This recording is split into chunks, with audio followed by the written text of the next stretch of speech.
Well, welcome everybody to the Be More Rugby podcast.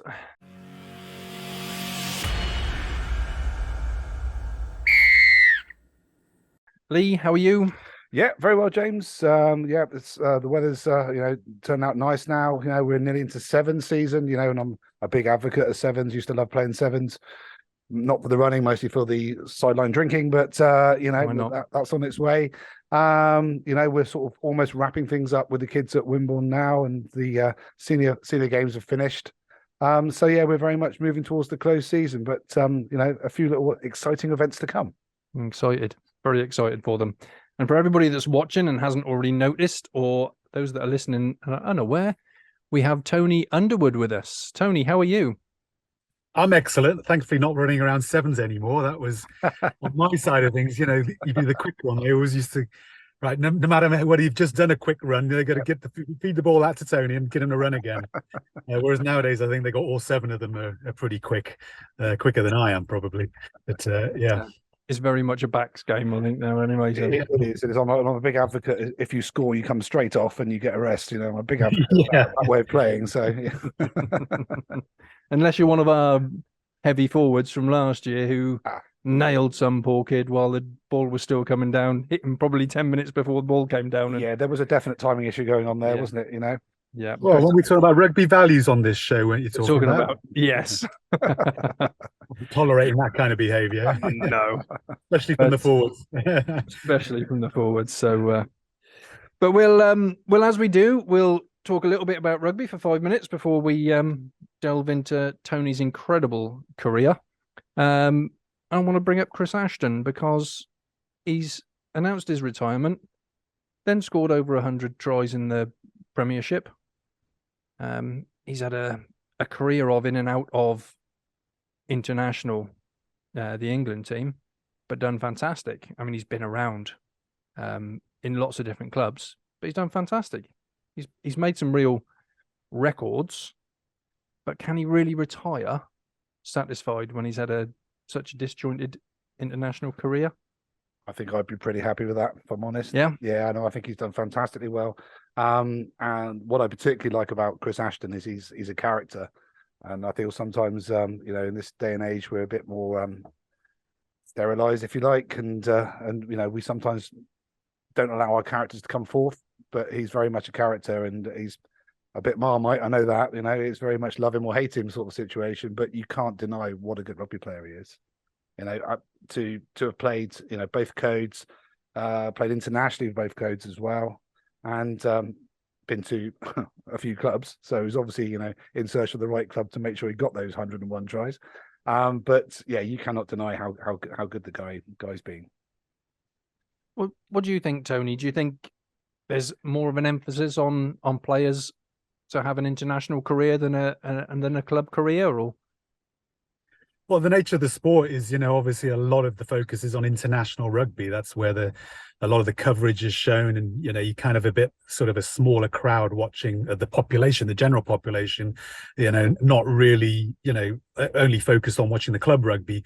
But you can't deny the guy, and I think you have to sort of talk about things very much on an individual basis. I think as you talk to Lee, he's got to be happy with what he's done. He's stay true to himself, and he's played his rugby the way he plays it. And let's face it, when your career is ending with everyone talking about that try, and you can be linked to something like that in your memory bank. Most of us would be pretty happy with saying that. We'll talk about certain aspects of my career when they're not so glory days, and Chris unfortunately got a few of those attached to his name as well. But I think the main sort of memory is going to be that try, and obviously his swan drive, etc., etc. But true to himself, play both codes for your country, and you can only do what you can. If your face doesn't fit.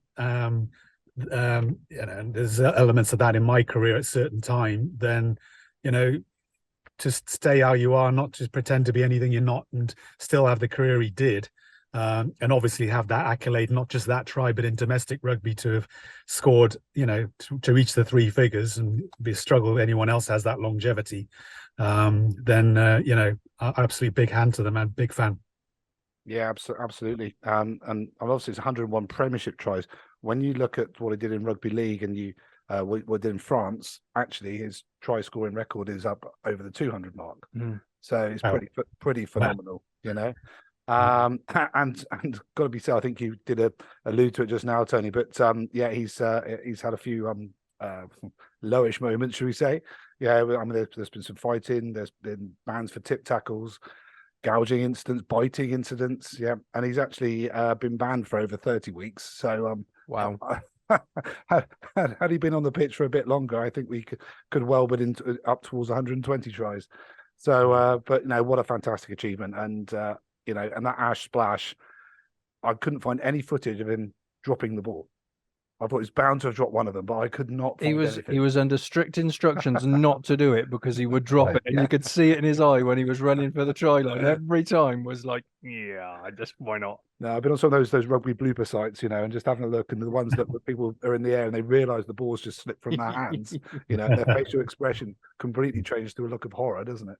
But no, he doesn't feature in any of those. So yeah, 100% record on the Ash splash. There you go. So do you think players generally, when they're focusing on their club career, and I know all players want to get to international standards, but do you think there's too much pressure sometimes on players to reach that international level, or should there just be more focus on them playing the rugby and enjoying it and let the international come if it comes? Yeah, in my mind, that's how you've always got to approach the things. You know, you want to be playing at the highest level as much as you possibly can, but you can only control so much. And I think, especially, you know, people can say stuff outside the perimeters, outside the walls, but the only thing that matters is you, your teammates, the environment you're in, and ultimately a selector and that sort of setup. They will determine things as much as the press want to determine things, as much as sometimes supporters might want to sort of push things, push different agendas. You know, ultimately, all that matters are the people that make the decisions, and you doing what you can within it. Yeah, so there might be a story there about maybe he shouldn't. Obviously, you're talking about it. That is a factor, but ultimately, you know, I think as a player, all you can do is just control what you can, as I said. And I hope he, you know, remembers that and stays proud about what he did, because he couldn't control anything else. Yeah, I'm sure. I think he's definitely a player that's just gone out and expressed himself. You know, he's clearly enjoyed what he's done, and as you said, Tony, he's stayed true to himself. You know, and clearly, looking at the clubs he's been at, sometimes it didn't fit for him. You know, it just wasn't the fit, and he had to move elsewhere. But yeah, I just think he's gone out there, done his own thing, enjoyed himself, and you know, done what he's good at, and he's had a great career on the back of it. It always does surprise me how many times you see players that don't seem to play their best rugby at a club, and then they move on, and nothing seems to have changed because they haven't had the time to develop in any other way. But they seem to fit, and they seem to play their rugby so much better at a different club. Is it just a culture thing, Tony, or is it? Yeah, again, you've got to be behind in between those walls to know, you know, to understand really about the culture fit and whether there was issues about his personality, etc. We can discuss this at length outside. You have to be in those walls, Yeah, and you have to be part of that sort of system.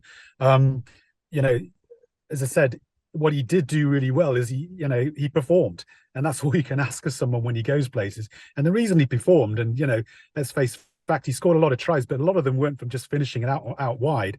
You know, he did what I like to think was part of my game a lot. You know, looking for work and looking for lines, great support lines he would run, and that's what he's known for. And I'd like to think that's what part of my game was about. Was, you know, just choosing the right time and place to be around where you knew the sort of game would advance to, spotting gaps and opportunities, and having the sort of skill set to take advantage of it. And that skill set, doesn't matter where you play, you know, is going to produce results. Yeah, it's all that anticipation, isn't it, of the play, and even looking at the particular player that has the ball at that moment in time. What's that player going to do? And probably something to do again with the club you're at. But you know, these relationships develop and you understand what a player may do, you know, what might be the options, what might you be looking for. You know, we've all played with the second row that's never going to pass to you in a million years, you know. All right, What's but that be for? well, I didn't stop that. but have you passed to me? No, I haven't. All right, okay, so there we go, vindicated again. So I think it's just that anticipation and that sort of bit of nous, really, to run those supporting lines and pick up on those sort of opportunities. Do we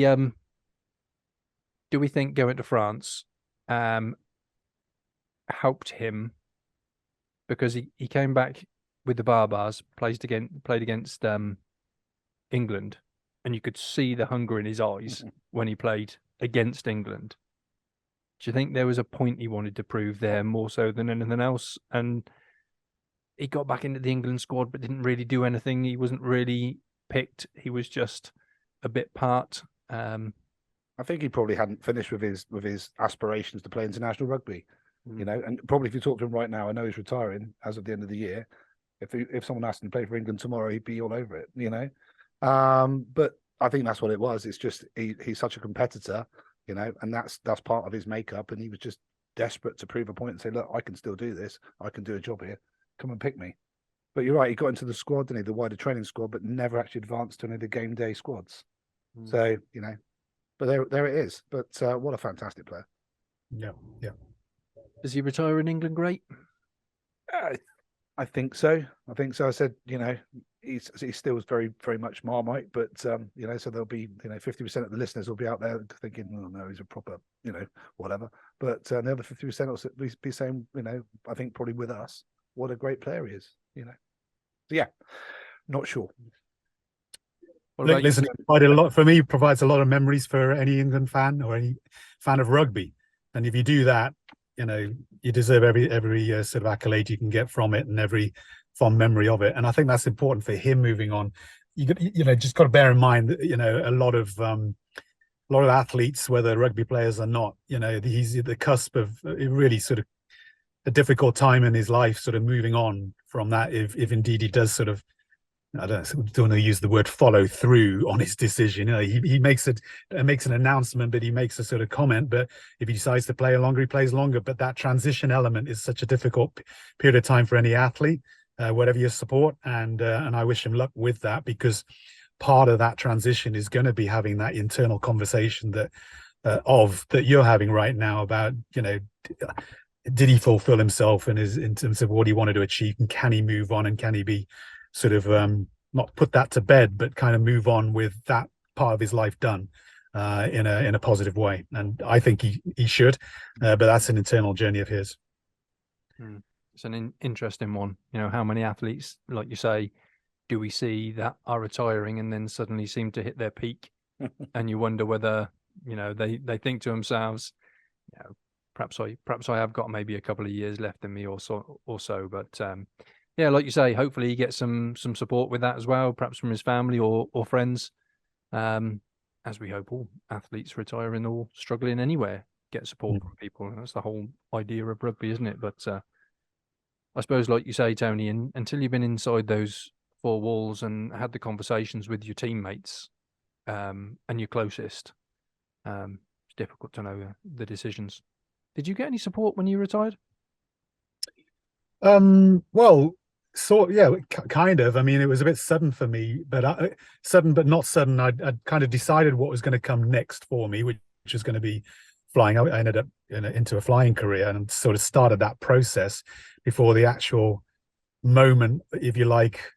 And it came a little bit more sudden than anticipated, but so it wasn't really kind of my decision, but not really my decision. So and maybe that helped.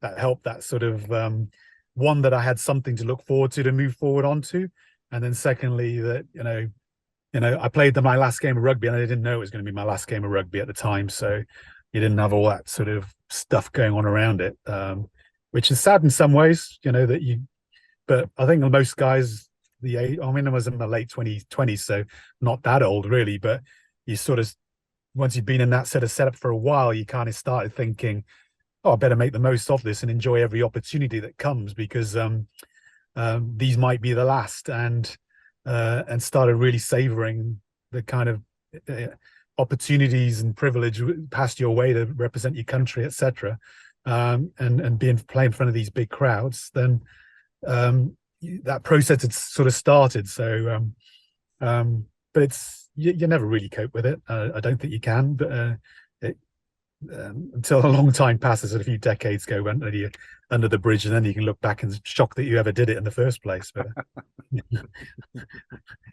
there you go. Well, we wish him all the best anyway. I'm sure we'll see him presenting somewhere. He is that character, like you say. He'll be on the TV or on social media in some way, probably giving his opinion. So, well, we'll move on with our first half then, and we'll talk to our guest about his pretty incredible career. So I'll introduce again Tony Underwood. We have born in Malaysia, went to school in Barnard Castle, started his club rugby for Leicester Tigers before moving on to Newcastle. Made his debut for England in '92 against Canada, and played another 26 international matches for England, winning a Five Nations, as it was back there, Grand Slam in 1995. He also played in the infamous South Africa World Cup in 1995. Went on tour to South Africa with the British and Irish Lions in '97, and won a premiership with Newcastle in '97-98 season. Since then, he's been flying the biggest airlines in the world, the A380 for Emirates, along with some others. And he's also an ambassador for many organisations, including, as I understand, still the Newcastle Foundation. Is that correct? The Newcastle right. Rugby Foundation. And he also coaches team building, leadership development, career development, executive coaching based around teamwork and relationships. And of course, we can't forget he appeared in that incredible Pizza Hut advert alongside the true legend of rugby that is his mum, Mrs. Underwood. Thank you. There's a line Ian Robertson spoke about that. 27 years to grow from out of your brother's shadow, and now you're living under your mother's, and I continue to, and very proud to as well. So thank you very much. the only player to really stick one on Jonah Lumo, I think, really. But there we go. So, incredible woman, and of course she was all over the telly, back then, because she came to all your games, didn't she? Oh yeah, you wouldn't miss her there, and yeah, I think just lucky one day that I think BBC at the time, the producer watched after Rory scored a try, seen her reaction and said, stick a camera on her. And very fortunately, I scored a try not long afterwards, and she was captured doing her one-woman Mexican wave. But, anyone with kids or anyone involved with any part of their family or friends that do well, it just represents what we all feel. Whether you're watching on the side of Wimborne, sort of sidelines, or you're at Twickenham, doesn't matter. It's the same feeling. It's just a few more people around you. But yeah, whether there was 5 on the sidelines or 70,000, it was the same reaction. Absolutely. Much more embarrassing on the sidelines of Barnard Castle School, when in front of 70,000 when she got lost in the crowd. So go back to that. Is that where you started playing rugby? Was it at Barnard Castle? You played before?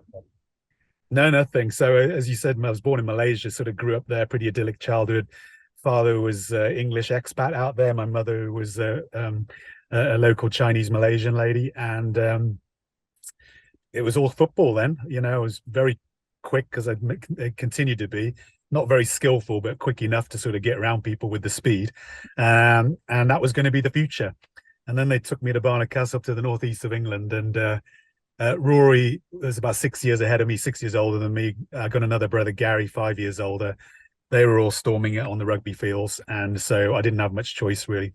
I mean, they didn't entertain the round ball game anyway, so that was never going to be an option. But obviously, having the name Underwood, and following in their footsteps, I didn't have much choice what followed. Bidding Cole stood in the wing in the northeast of England. Yeah, So was it a natural progression then, following Rory? Because Gary played, was it under 18s, under 19s, 20s? No, Gary didn't quite make under 18 because he suffered some bad knee injuries when he was at sort of in that age group wise. So unfortunately, played sort of didn't quite get to England school sort of stuff, but I'd safely say he is the talented one out of the well, there's four of us. I got a younger sister as well, but out of the rugby playing ones or any sport, he was the talented one in terms of just being able to use, he's sickening guys that just, let's have a game of golf, Gary, and then he just turn up and shoot under 10 handicap or something, and just an incredible eye to ball coordination. You'd probably say Rory and I just a little bit quicker and a little stockier than him, and just suited to a position. Although Rory did play around the park a little bit more than I did, but Gary, fly half type, centre type player, great ball player. Just unfortunately didn't sort of have the breaks at that age. So Rory made it into England. Was it natural that they started looking at you, or did you have to step up, or was it that they were just looking at the lads at Barnard Castle anyway? Well, I mean, it was all school, but it was all just for the school until I got to 16 group. But yeah, so by the time you get to 16 group, you kind of been in the school circuit for a few years. So you kind of started, our circuit has some really good schools like RGS Newcastle, Durham School, Ampleforth, Sedbergh, and the likes. And so, when you're playing against these kind of teams, then you get spotted. And obviously, as I said, with Rory starting playing for England by then, by the time I got to 16 group, you turn up for the Durham County trials and, kind of do okay, then you're going to progress. I didn't actually manage to get in the 16 group team. And then the following year was in under 18, and a year early got into that team, played for the under 18 group for 2 years. And then even then, you kind of get through schools, and at that stage, rugby wasn't a profession. You kind of, whatever's next, it was university for me, and I only ended up at Leicester through clearing. Wasn't supposed to be down there, and trottled off down there. First term didn't play. My girlfriend at the time, now wife, she was at Durham University. We were spending our time hopping down the A1, basically go and see each other, and it really took until February after I'd started there, before I sort of, better, Les Cusworth, I think him and Rory sort of said, look, it's about time you came down and sort of played a bit of rugby down here, and then luckily they did. That's incredible, really, because it's with siblings in sports. There's always is there more of a rivalry between the two of you, or is it a support? Is it? I think there's a couple of dynamics at play with mine. One's the age gap. Secondly, we're an Asian family. Irrespective of whether Rory never got capped and I then went on to, your older brother is always better. You always respected your older brother. So I grew up sort of, older brother, Rory and Gary, they're better than me. And I always look up to them, and I always not just respect them, but, sort of look to them as your betters almost. So you kind of conditioned. Some people would say, do you have this sort of goal to be the best in the game? But I think it was very conditioned to be a very young age. I wasn't even the best in the family. So what was the point? So, you kind of just, as I said, irrespective of whether they went on to greater things, So, so I always grew up with a sense of just, okay, well, I can't, again, back to this control element. It's a massive factor. So what can I control? Well, I can control just being the best version of myself can be. I can have aspirations to be one of the best in the world, or best in the country, or best in the county at the time, and it would always be a pleasant surprise to me if I got picked. And thankfully it happened 26 times, as you said. Like it to be more, but we'll get onto that. But So your club career then, how did that, because I looked online and it's not clear as to when you started. Actually, is that because you were at university down there for Leicester? It was a bit of sort of mixed time for me, club rugby in the amateur days, because I started at Leicester University, did my 3 years there, towards the tail end of the first year, sort of started training with the Tigers. I don't know whether I actually played for the first 15, maybe towards the end of that season, might have got a couple of games, but it'd been the following season that I started playing a bit more regularly. So, and had a bit of a season then, end of 89, sort of second real season there. That's when I started getting sort of picked up by the Barbarians and playing a few games for them, sort of thing. And first game at Twickenham was for the Barbars against New Zealand. And that's kind of got my first sort of break into sort of higher echelons. And that's the tradition of the Barbars was fantastic. I was the only uncapped, as it was then, you choose one uncapped player, and they kindly chose me for that. Plus I played, talking about sevens, we were earlier, I've been able to play in the Hong Kong sevens a couple of times for teams like the Irish Wolfhounds and then the Barbarians. But then my club rugby sort of, was kind of mixed because I ended up going to Cambridge at that time as well. So went on from Leicester, ended up at Cambridge after that. I was supposed to go there first time round, which is why I ended up at Leicester on clearing. So improved my grades a little bit more, and then ended up at Cambridge the second time round. And sort of mixed that, and then the next couple of years was mixed with traveling, playing at Cambridge before the varsity match, and then heading towards the Tigers towards the second half of the season. God, that must have been difficult then, traveling backwards and forwards for that, and especially like you say, when it's back in the amateur days. And I think it depends on how old the demographic is that listen to our podcast, but even Jay, our other co-host, who's what, 22, 23, can't remember the Five Nations days, and I don't think, that means that he's only known professional. Yeah, he has, rugby, so yeah, absolutely. So yeah, it's difficult to remember back, because I think we've all moved on so quickly with the spectacle now that is professional rugby, to remember the amateur days that you all had careers, you were all having to go and work as well. And we've seen it with the women's game recently, obviously the transition there, but how different was it? Because you were right on the cusp, weren't you? Because was it 95, yeah, became professional. So so literally we had the World Cup in 95 down in South Africa, you talked about, and I know we'll talk about a bit.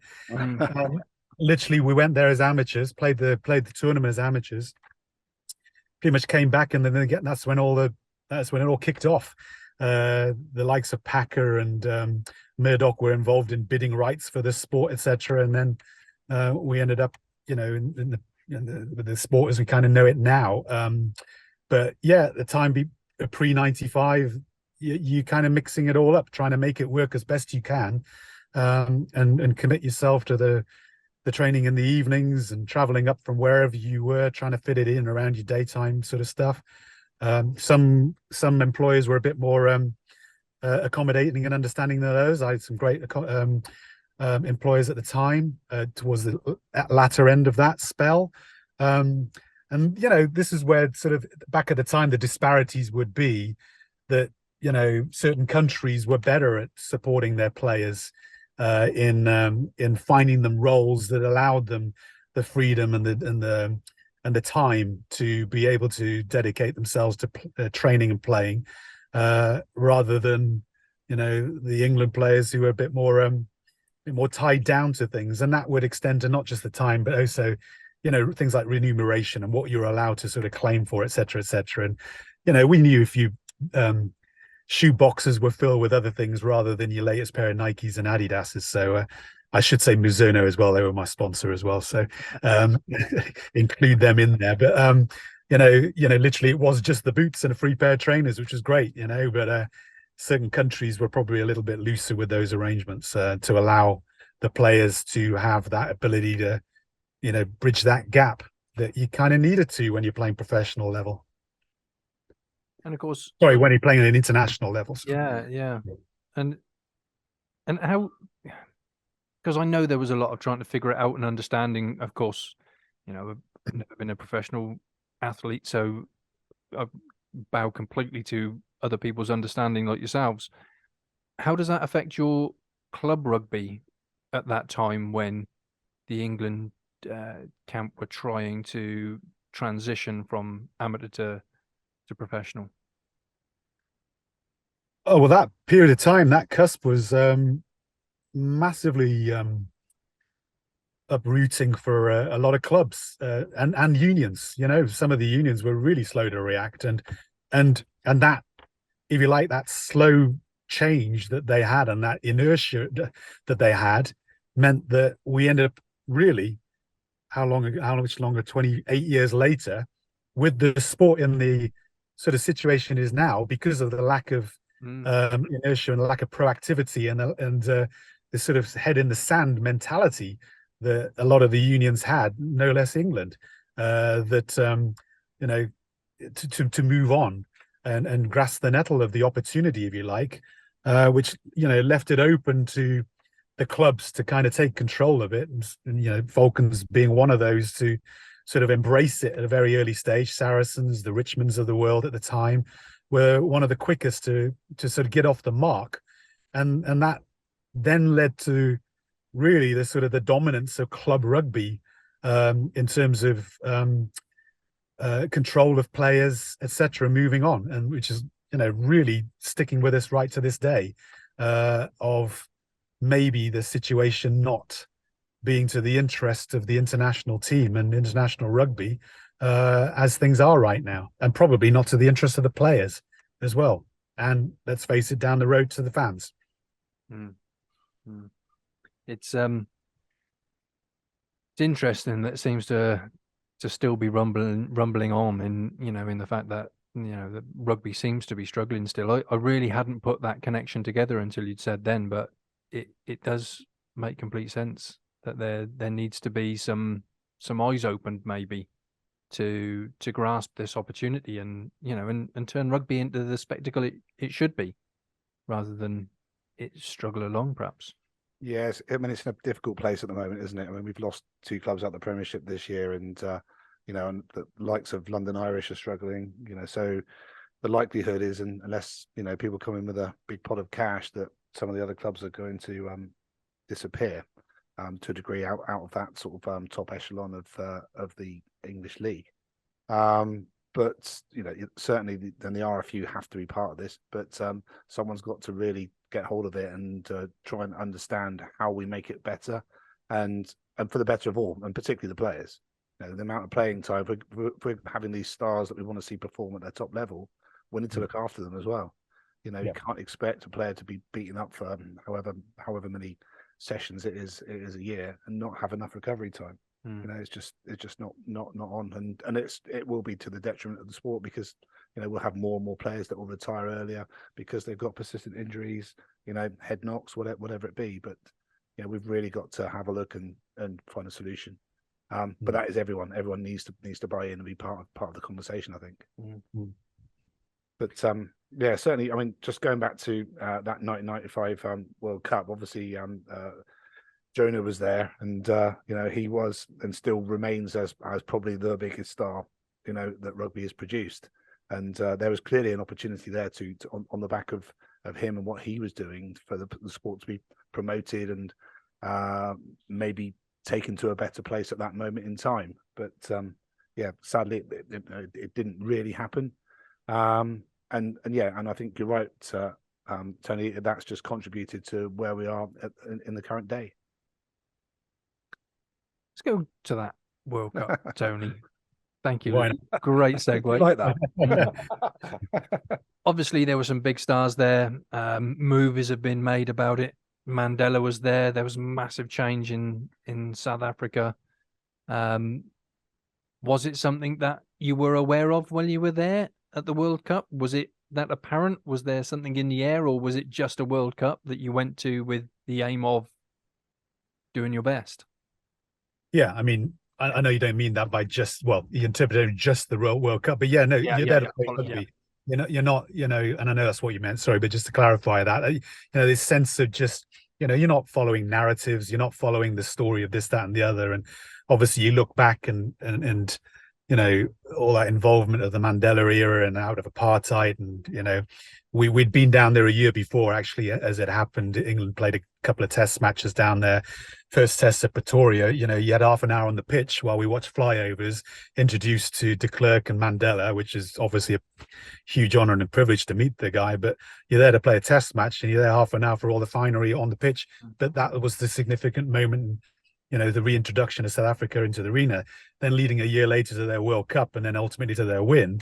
I mean, yeah, that's why a movie's written about it. So, and, you know, and obviously the Jonah story that sort of, you know, a man that, as you said, you know, it transcends the sport, you know, the Tiger Woods equivalent of of rugby. And, you know, but, you know, when you're down there, no, all you're focusing on is your pool matches, getting through those, facing Australia in the quarterfinal, getting through that. And then obviously, you know, just trying to get one over on New Zealand.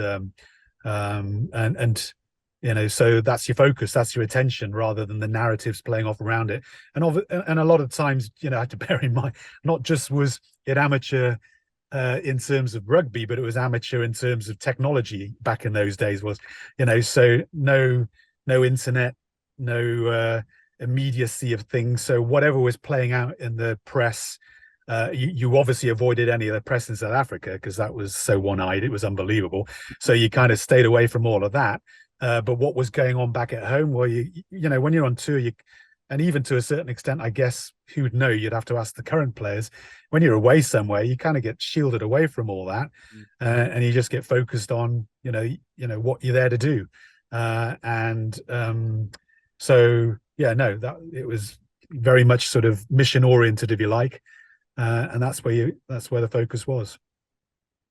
When you look back now, do you think perhaps it would have been nice to have taken in that time? It was such a historic time for the world, really, not just South Africa. Do you look back and think, I was there, but I didn't really take it in?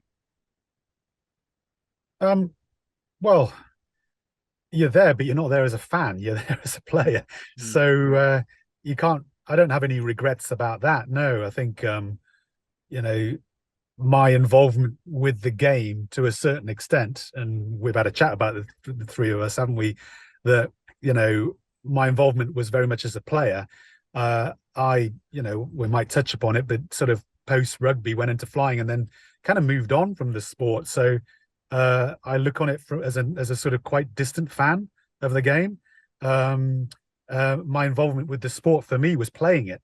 So that's what I miss, was the playing aspects as opposed to what was going on around it. So it's those aspects that I have some regret about not taking in a bit more.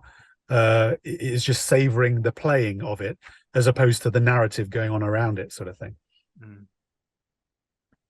And you obviously went on tour with the Lions, 97. Martin Johnson, young captain at the time. What was the Lions camp like in comparison to England?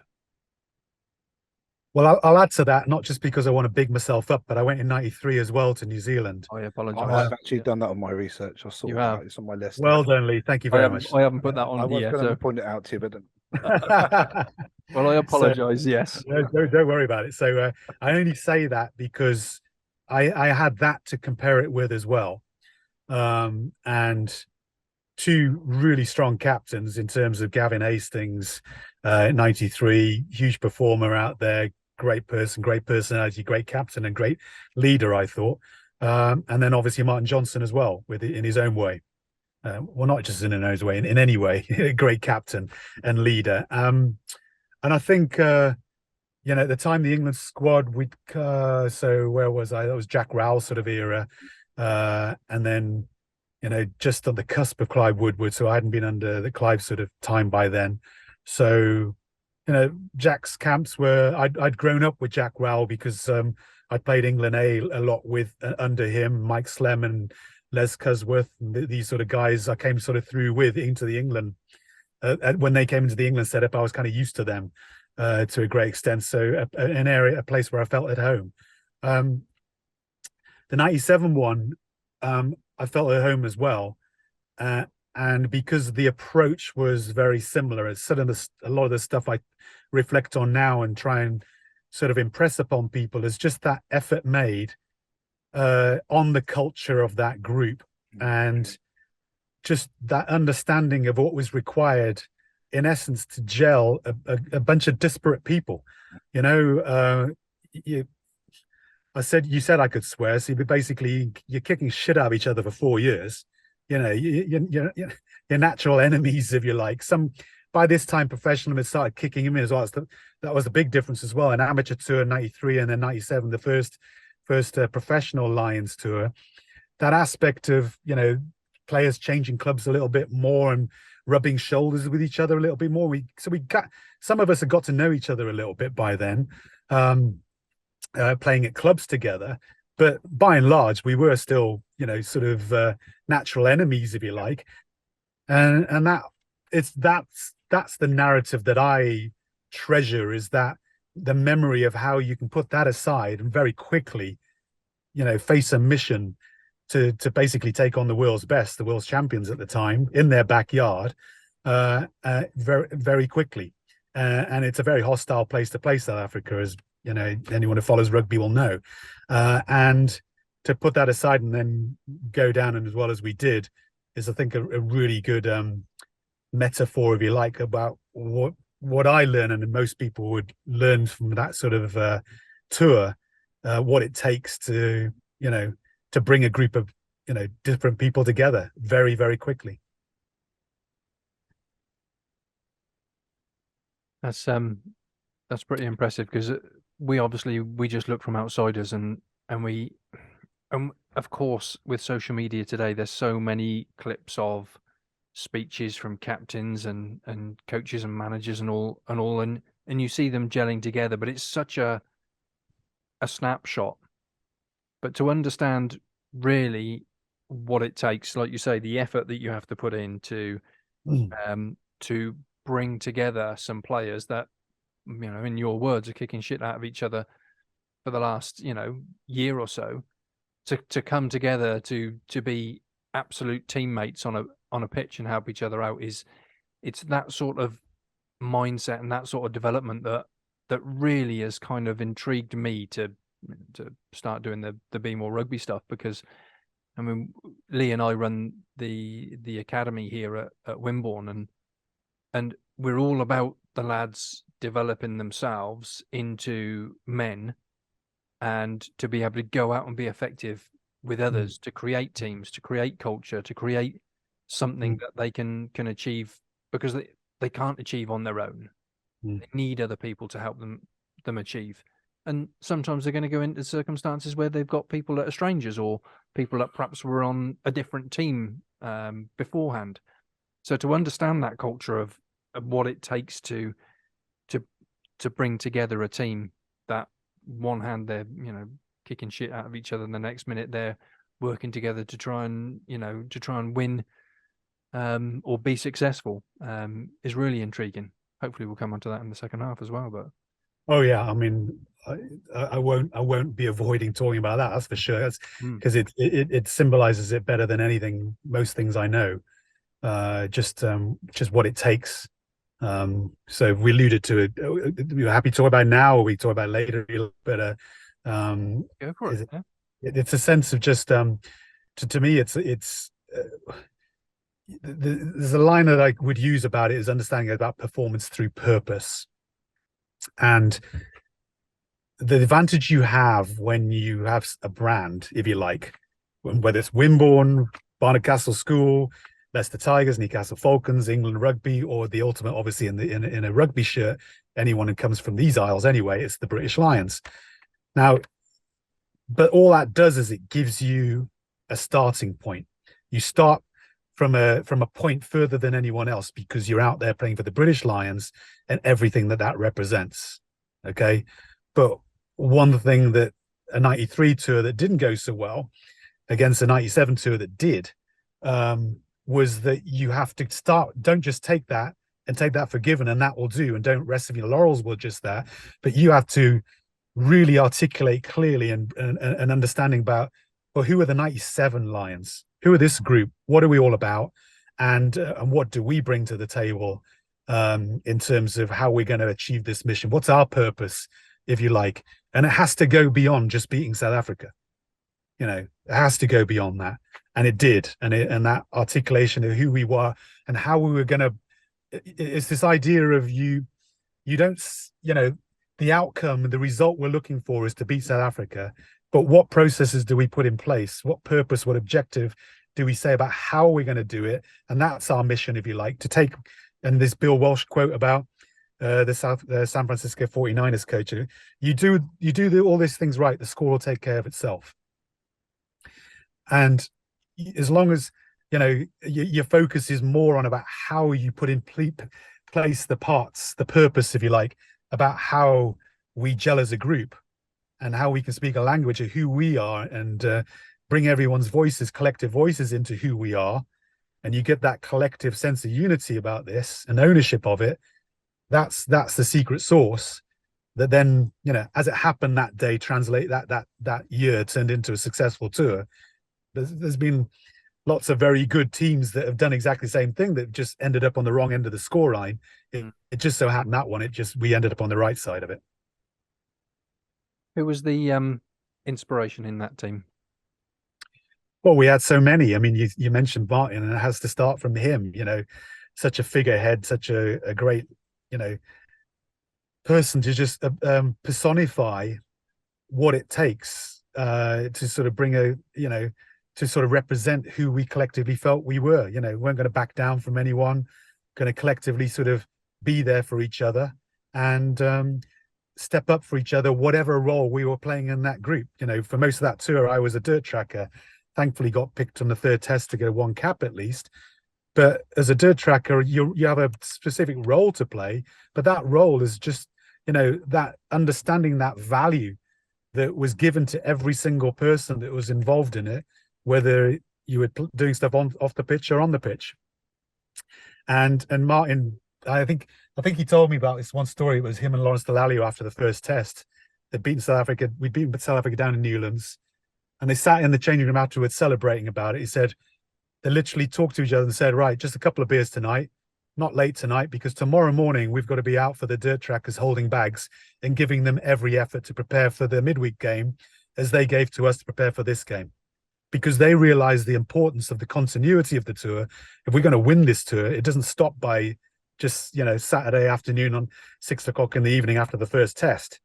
The journey continues, and the role that everyone plays is so vitally important, and you have to be there for each other and value everyone that's playing a part in that. So I thought, just to me, what a wonderful way of encapsulating how, the captain of that team, every right in the world to just have a few beers that night and have a lie-in the next day. But no, that wasn't good enough. That's cool, because we watch through the TV screen. Some of us are lucky enough to go to the games. And you see a tour like the Lions Tour, and if it's a successful tour or a World Cup or whatever, and everyone goes up and gets their medals, and you see the players that we haven't seen on the telly go in and receive their medals, and you think to yourself, they're there because as fans we also love rugby and we love the process, and we're trying to instill that in our academy.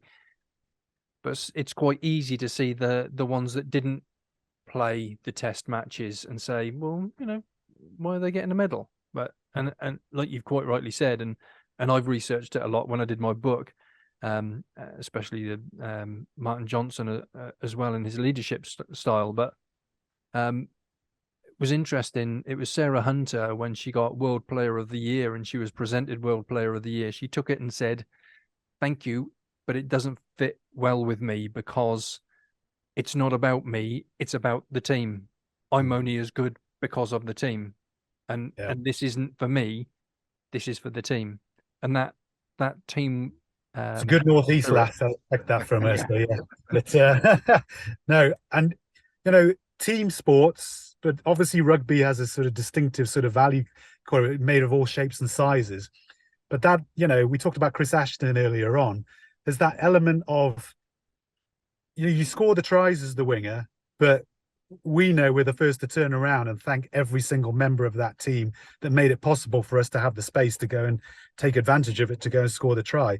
But more than that, it's everyone else's role off the pitch as well, that played a part in, in allowing you the ability to go off on that pitch and have that privilege of being the one that takes the park, and has an even bigger privilege to score the try at the end of it all. But sport does that, rugby does that in amazing ways, and I think that importance, if you like, we need to learn that in life, and that's what we try and sort of, most people that come from our sport understand that, the roles that every single person plays in getting, to make success a possibility, and how vitally important it is that it's not just recognized by the leaders and but your peers, and the peers don't just understand, don't just sort of acknowledge it, but actually promote that aspect. That the first person you do is you point to the guy that sort of, well, all of them thank them for that opportunity that they presented for you. I know we're running short on time, so I'll just touch on this briefly, but you obviously moved on. We're in the first half still. We're not in the second half we yet. are in the we're on the first half still. Okay. We got push on. It's all Just this like extra time they got playing now in these modern games. Exactly. It's just like a test match, isn't it? Obviously, you were at Newcastle. You started doing your pilot's license to become an airline pilot. Newcastle, as I understand, were accommodating to you to do that. But I've read your words since, and you've talked about your flying career and having your cabin crew, and you talk very much like it's I think you reference, whether it's I think you said it's not the tries scored at Twickenham or the landing at New York, but it's the people in the dressing room, and it's the people in the cabin when you're flying that really make the things that matter to you. Yeah, and most people don't understand what's involved in flying, but depending on the airline you're flying in, but they're such big beasts, not just the airplanes, some of them, but the companies, that you're flying with strangers every time you go in. So this was the element that was frustrating to me in my aviation career, is that unlike in the rugby sort of teams that you play for, and you consolidate a bit of time to build up those friendships and go through success and go through failure, go through the training, go through the injuries, the knocks, the disappointments, everything. That's what builds your memory bank, fills your memory banks, to go through these sort of things together with others. And there's that element in flying where you're doing it with strangers, when you fly long haul, you have a few days together with a group, but not really that much. Lock flight deck door, you can't have everyone coming in and out as they're used to, understandably.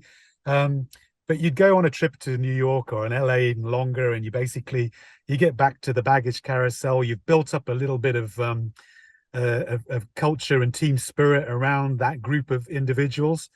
And then you literally see that all evaporate in front of you when they sort of disappear to go home and get their well-deserved rest. And then a few days later, you start all over again, and it's like a Groundhog Day experience, where you start with another bunch of strangers. You try and collectively build that up, and then that disappears, and then you start again. And that, for 20 years, that sort of knew something was eating away at me to a certain extent, and it was that lack of ability to continue that journey and build these relationships with people and live through things together with them, because ultimately that's, I think, the human spirit sort of feeds off that, and I was no different in my career. That's interesting, because I not knowing about too much about flying, I just made the assumption that you would fly with the same crew and the same team, sort of day in, day out, but clearly that isn't the case. No, there's some might argue because they wouldn't want to fly with me again. That was a good thing. But no, it was just the nature of things, the scale of the operation, the scale of people's roster patterns and flying patterns and restrictions and all that sort of stuff. It just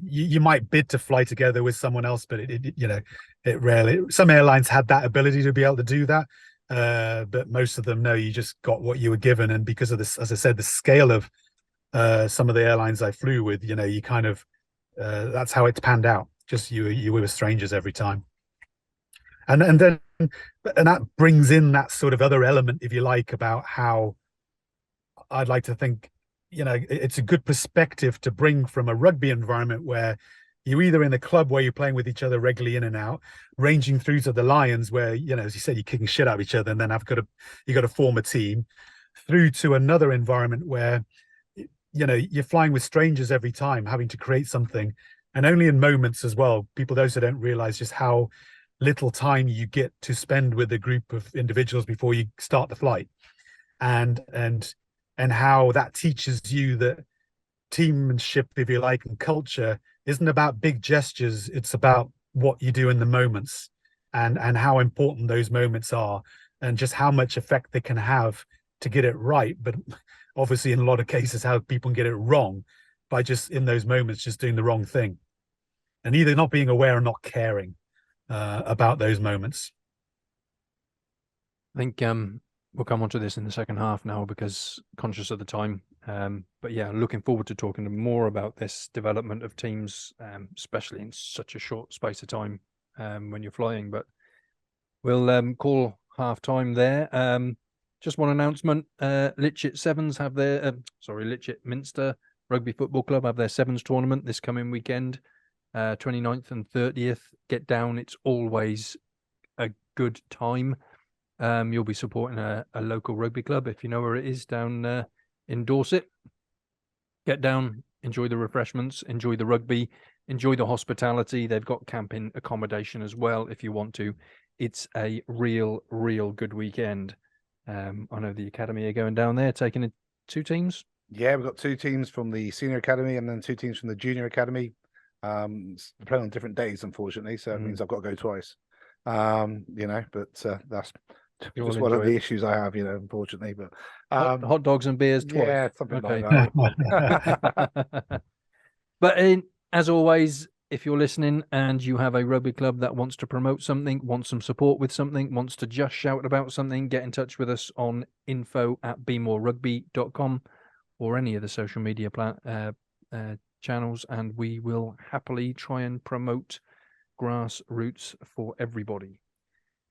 So we'll move on to our second half. This is where we want to get down into the mindset of rugby and the leadership development and the team building, and the understanding of culture and how it's helped you. So, Tony, we like to start the second half off with a question. What does rugby mean to you?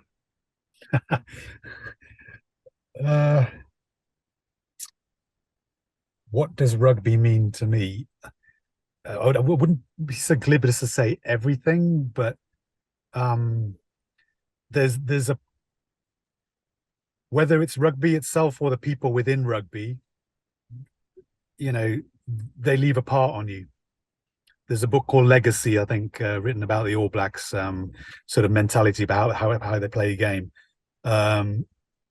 Undeniably, that ability for the sport to just leave its mark on so many people in so many ways, but not just the mark, but not just the ruck mark either. I know the rucking's banned these days, but just the positive aspects that the sport can teach you and leave you in such with such powerful, if you like, lessons, how you can sort of translate that into how you conduct your life in other aspects, in other aspects of your life. So, as I say, whether it's the sport itself and the games and the memories from that, but the individuals that you come across. So right now, just make a strong testimony to 3 individuals at the Falcons that lost their lives last year, with Steve Blackie, our strength and conditioning coach, but much more than that, to anyone who ever had the sort of fortune to meet the man. Inga Tweegan-Marler, an incredible player across both codes. So I could be blessed to call a friend and a teammate back at the Falcons. And then the other teammate was obviously Doddy Weir towards the end of the year, with what he taught so much of us, with just how he lived his life, but how he lived his life towards the end of it, especially. So these sort of characters,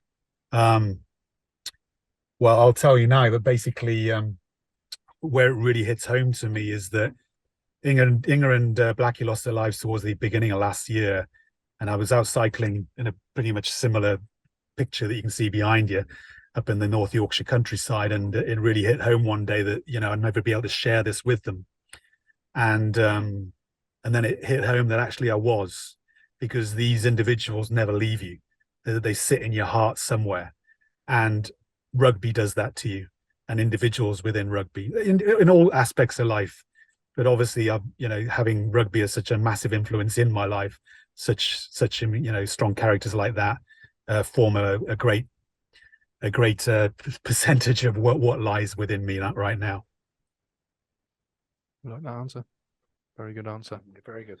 And yeah, I mean, we're a small local rugby club here, and we've got names on the boards, and I still run out on a Wednesday with our vets, which we refer to as the Fat Dads, and regularly some of the older ones amongst us get us all together because we need to remember somebody that's just passed on, or it's an anniversary of somebody that's passed on, and there's a real sense of there's far more people out there on a Wednesday night than the 15, 16, 17 that have turned up to throw a rugby ball about.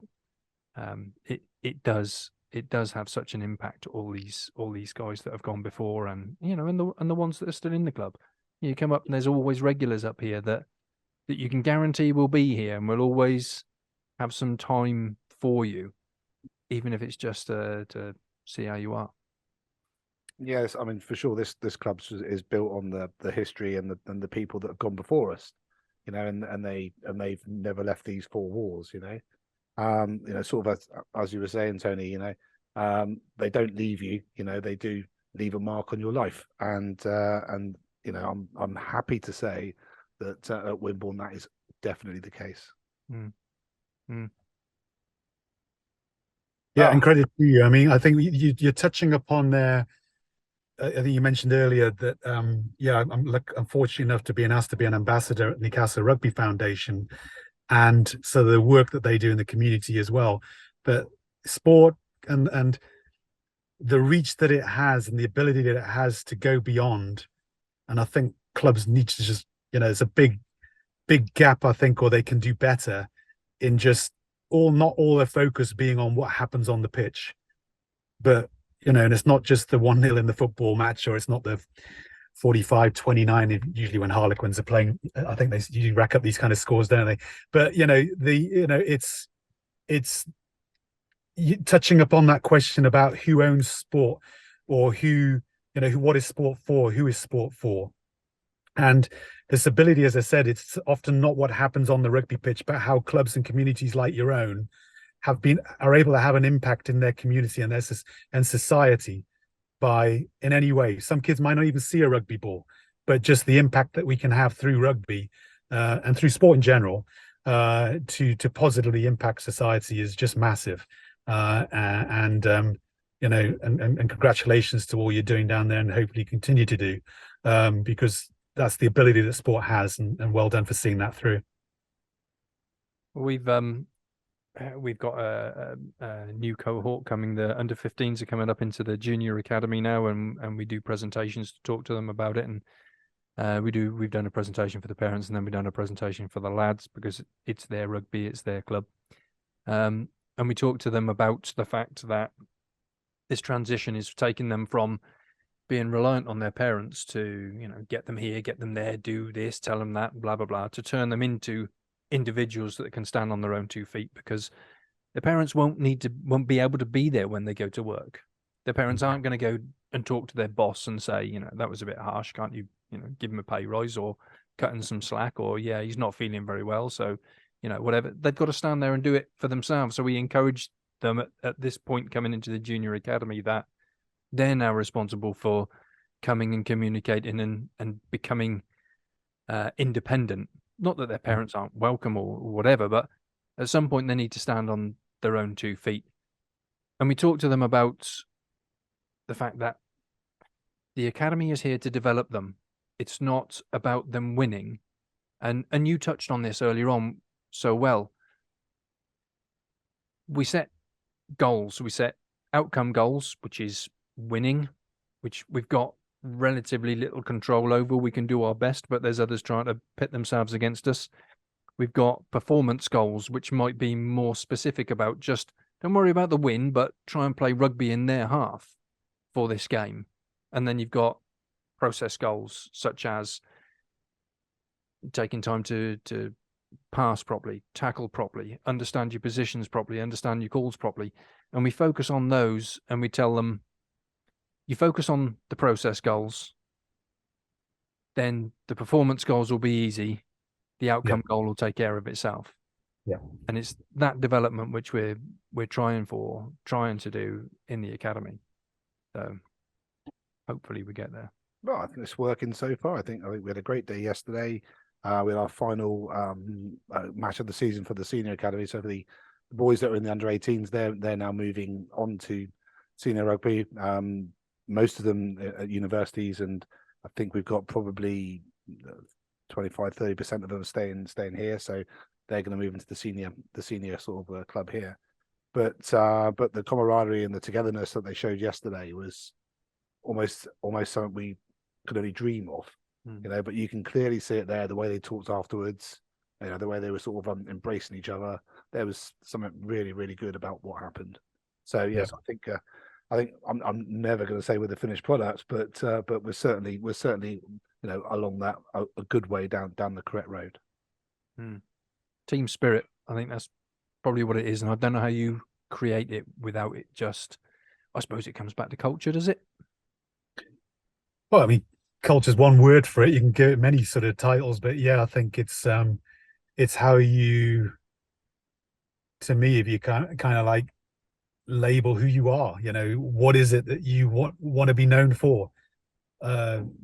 Some people might say your why, your meaning, your purpose, you know, because ultimately it's you have an own individual goal, but what sports, especially team sports, do for you is how that translates into, you know, what you know, as you said, it's great you're identifying all these lessons that you can be so useful for you to take into life outside of the family environment, about, you know, how you work together with others, how you identify that compromise is part of life, and other people's aspirations might be slightly different than yours. How do you sort of piece those together to find a collective meaning, a collective purpose?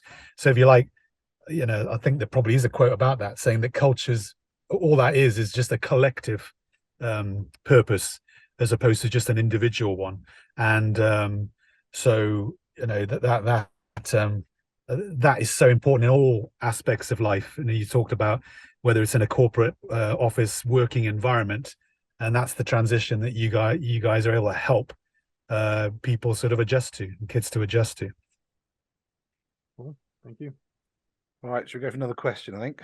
Here we go. So, Tony, what have you learned from rugby that has helped you most? It's a bit of a tricky one, I think that one is.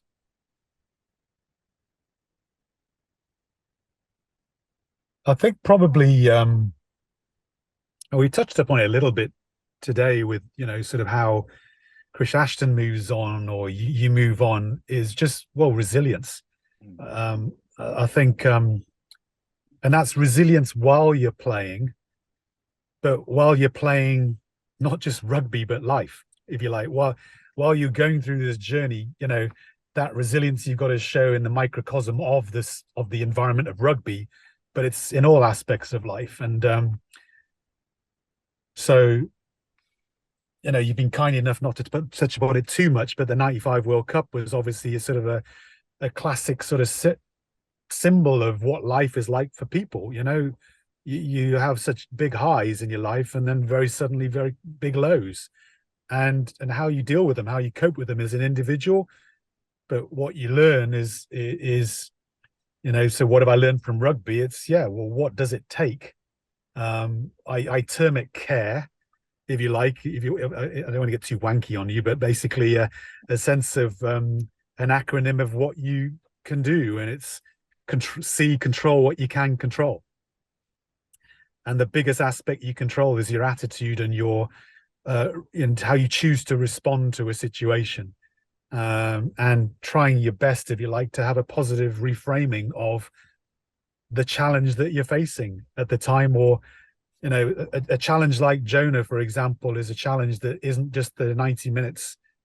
Sorry, I went football there for a second. Went 80 minutes on the pitch, but the fact that, like a lot of challenges in your life, it's not just the immediate thing, but it's the little triggers that come through the rest of your life that remind you of it, or something that reminds you of, past failures, if you like, or past sort of issues that you didn't quite get on top of, sort of thing. And so take control, and the attitude's the main thing that you can do, and how you choose to respond. But that is very much on an internal basis, and it's really hard. So the R is to do with relationships and what it teaches you as team. And so that aspect about how you use your network, and so much talk about, the likes of the loose heads in rugby, but this ability, especially in a very toxic environment that it can be, whether it's in a male or a female dressing room, sport can sometimes be like that, where it's all about, showing, especially a sport like rugby, where it's all about physicality, and you can't show any vulnerability, etc. So talking about being vulnerable, or talking about your mental health issues, etc., is taboo. And thankfully, I think we're crossing that lexicon, if you like, in a lot of sport, and especially in rugby, that it's okay. And so using your relationships to be able to talk to people. And then the last thing is your environment, and how where can you take control of your environment, or how can you find it, or take, find an environment that's more conducive to your such situation. And if it's not, making a conscious decision to remove yourself from it, or through to, and not so much where I am now, so that's why it's hidden by this. But obviously, if you're lucky enough to be in an environment like I have and I know you're to Dorset way, aren't you? So beautiful countryside down there.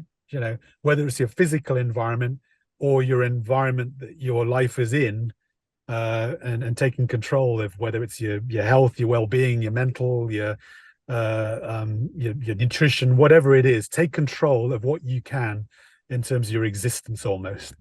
And so, you don't know that when you're doing it. So, you're asking me this question now, 20 odd years, 20, God, I've been asked 28 years now, is it 28 years since I strapped on a pair of rugby boots.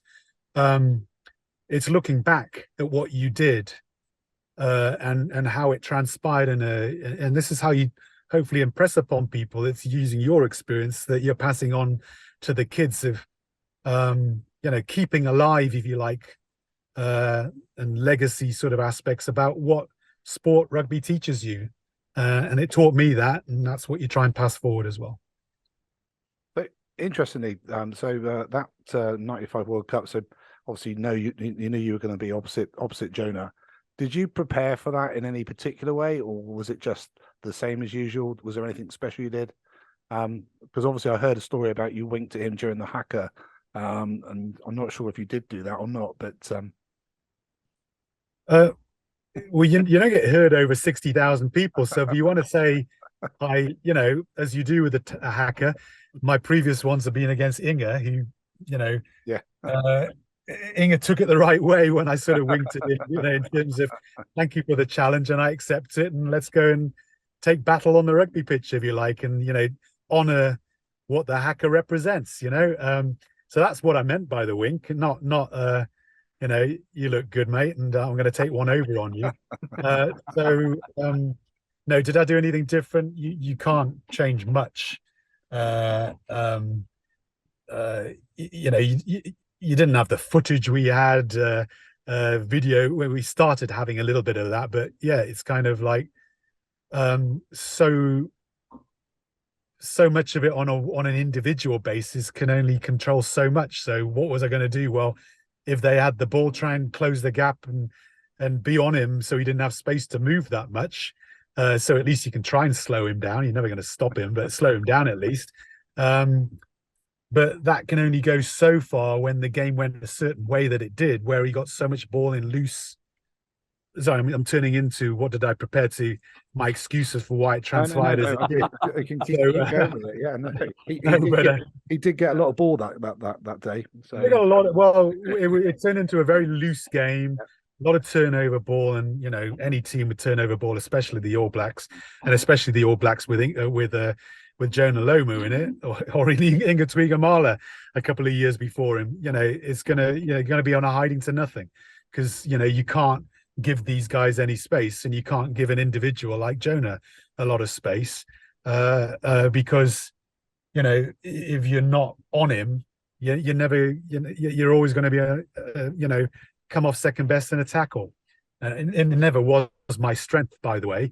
I'll you know gladly admit, and so you know the way the game was didn't play into our strengths, and I freely admit that, you know, bear in mind most of your listeners won't understand this, but substitutions back in the day, you had to be, you know, candidate for the NE department to have a chance to get taken substituted.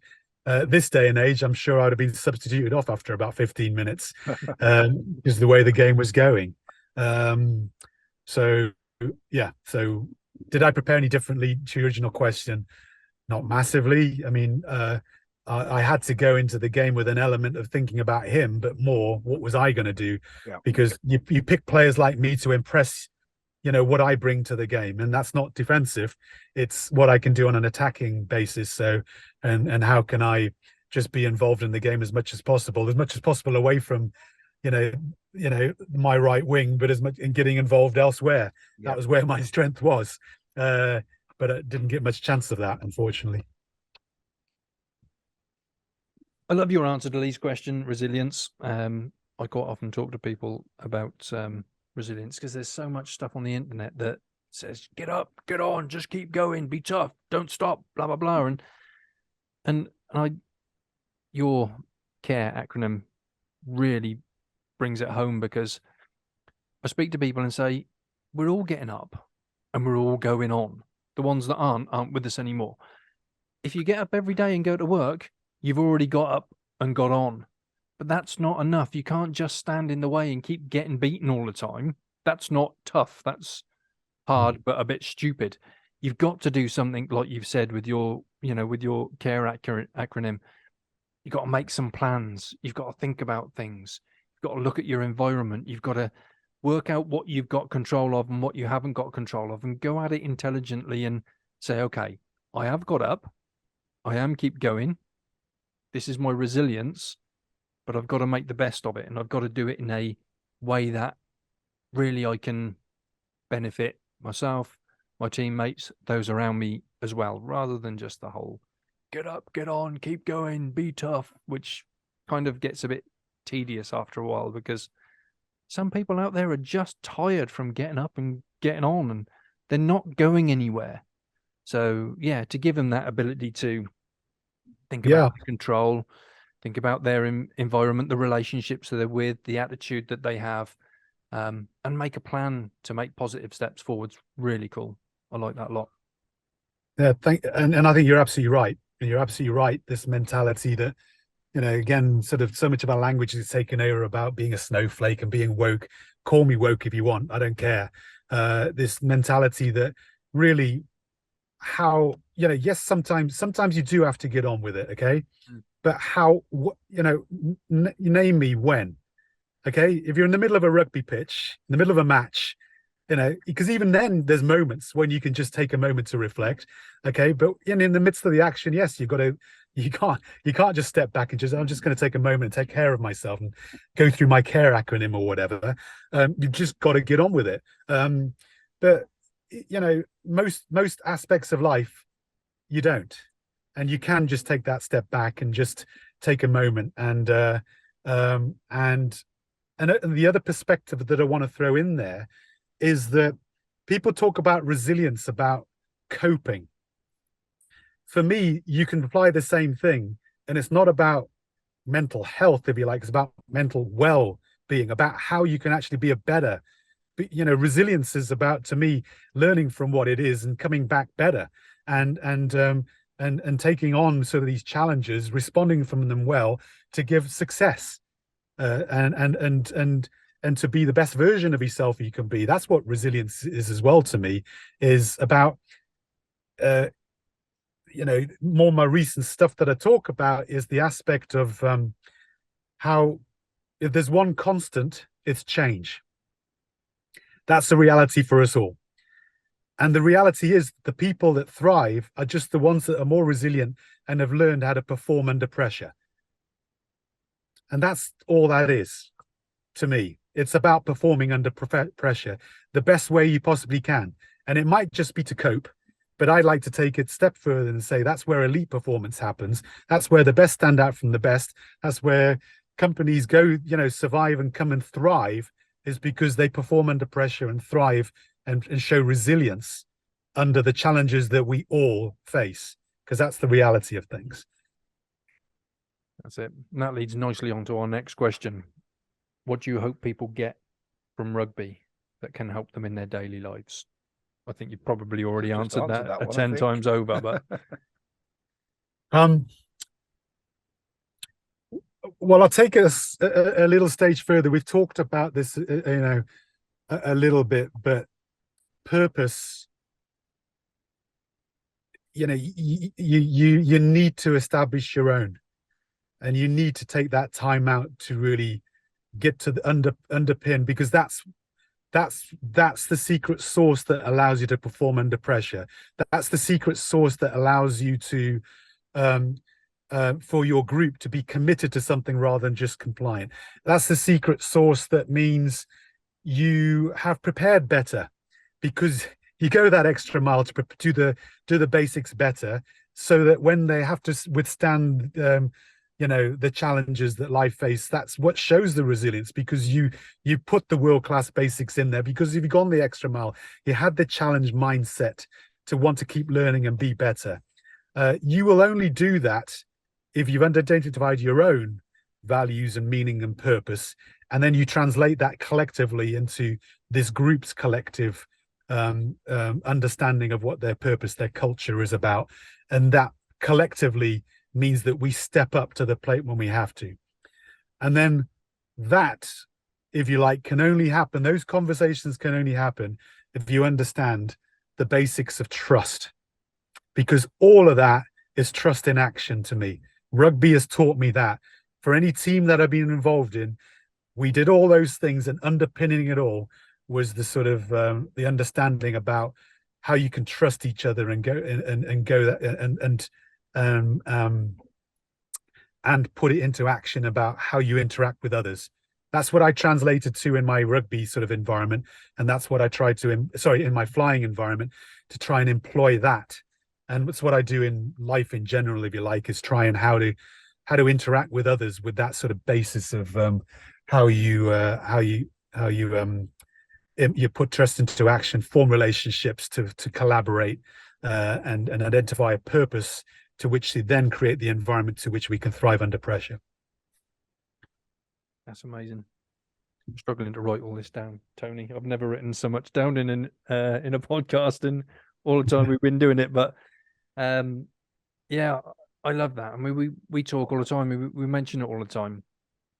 Rugby's made up of so many different shapes and sizes, and all of these coming together to perform at their highest creates a winning team. But everyone's so different at the same time. Yeah, different backgrounds. Yeah, they're different shapes and sizes. They're different mentalities, but they all come together and they're successful together. But like you say, you're talking about individual development to create collective development. I think wrap it up with the last question. I think so. So Tony, what advice would you give to anyone thinking of taking up rugby? We'll do it, but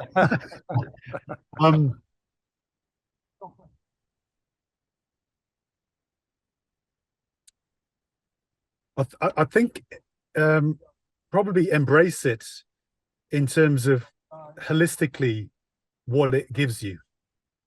So whether it's on the physical side of things, the mental side of things that we've talked about today, whether it's just being out in the fresh air, whether or it's the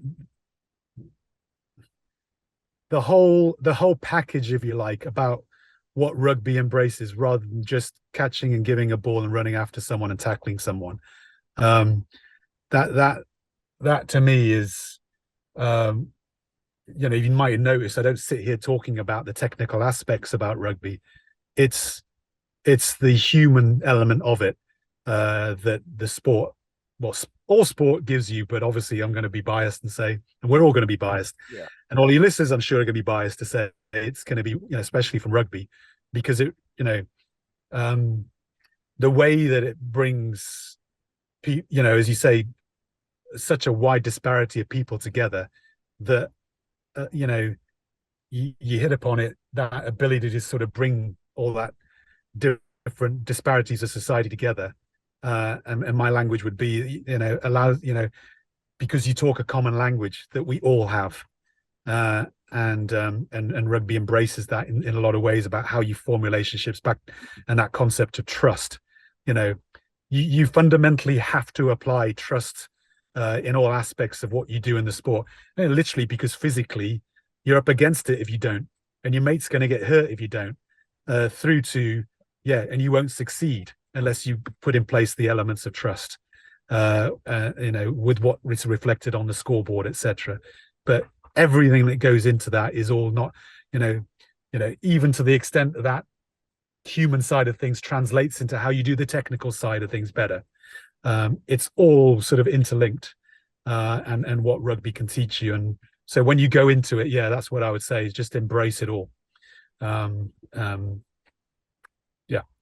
Fantastic. I think, sadly, because I could talk about this with you all night long, we're going to have to call time. It's been such an inspiration, Tony, having you on the podcast. Thank you so much. As I say, I've never written down quite so much in a podcast before, but if people, because you do your leadership and teamwork, consultation and development, if people wanted to get in touch with you and engage with you on that side of things, is there somewhere they can go? Very kind of you to ask. It's a work in motion.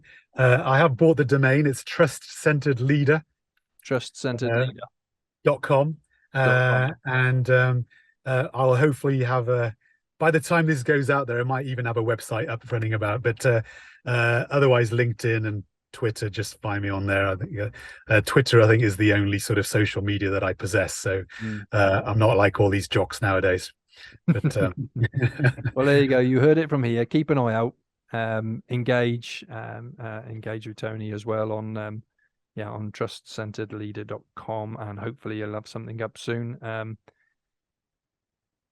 Well, my takeaways,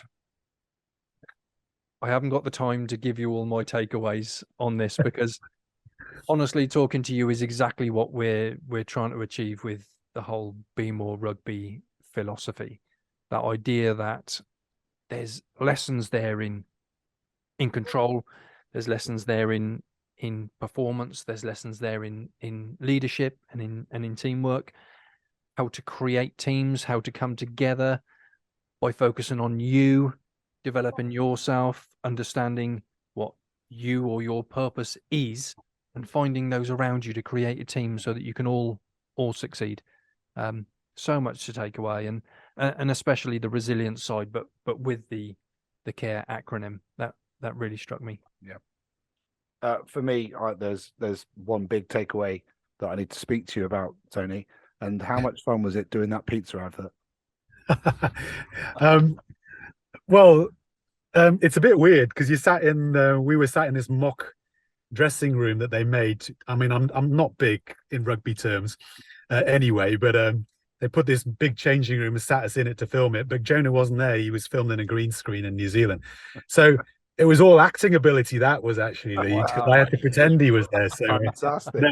So the most fun was actually we were doing all the stuff for the day, and we're like, "What? This is crazy! What the hell's going on here?" And then when the video came through, the magic of television. I mean, God, it was amazing, and to see what they put together, and the fact that I can put my sort of children in front of a video and they're friends now and they have a giggle about it is, you know, testimony to just how good a job they did, you know. Oh, it's a great advert. I mean, that line where you ask him if you can have a slice and he says, no, you can have a smell. Yeah. You know, fantastic. No, it was a great advert. And I think it's one of those things where, you know, all right, the World Cup's been and gone, but, you know, you can have a laugh. It's a bigger thing than the game. You know, there's something fun and there's a very much a human element to that advert, which I really like. No, thank you. Well, there's a metaphor for care in action, actually, to be fair, because that's about, well, what can you take control of? Well, let's reframe what it is. In the end, it was just a game of rugby. At the time when we made it, and we also can't reflect as we can now, Jonah's unfortunately passed. And, you know, and we can hang on to his memory in positive ways. And I was just some small part of that legacy he left. And for me, it was just, well, yeah, it is just a game of rugby. And you picked up on it about the only person that could tackle him was my mum. But the metaphor with that is that relationships and talking to people from the most unlikely places, help will come, you know, so to tackle your Jonah, literally. So I couldn't tackle him. Most of the rest of the team couldn't tackle him. But, you know, this is how challenges are sometimes. You don't know where the help can come from and where and that's what happened there. I like that. Tackle your Jonah. Yeah. There you go. I might be using that sometime in the near future. Yes. All our listeners, if you take one thing away, tackle your Jonah. I like that. Tackle your Jonah. Get talking to people. Absolutely. Well, I'd like to say thank you so much, Tony. It's been an absolute inspiration, and sorry we've run out of time. It seems so quickly, but thank you so much for coming on. It's exactly what we're trying to achieve, this understanding that you know, teamwork is so important, and rugby just teaches that and so much more. So if you are listening and you like what we do, please like it, share it, follow us, get in touch, do whatever you want to do. Give us feedback if you want to. Yeah, not too much feedback. A bit of feedback if you want to. Positive feedback only. There you go. A little bit of positive feedback only, but yeah, hopefully you're enjoying what we're doing. Tell us about it. We'll be happy to try and take on all feedback possible. And until next time, be more rugby. Thank you, Lee. Thank you, James. Thank you, Tony. Absolute pleasure. Take care, everyone. Thank you, Tony. It's been great talking to you.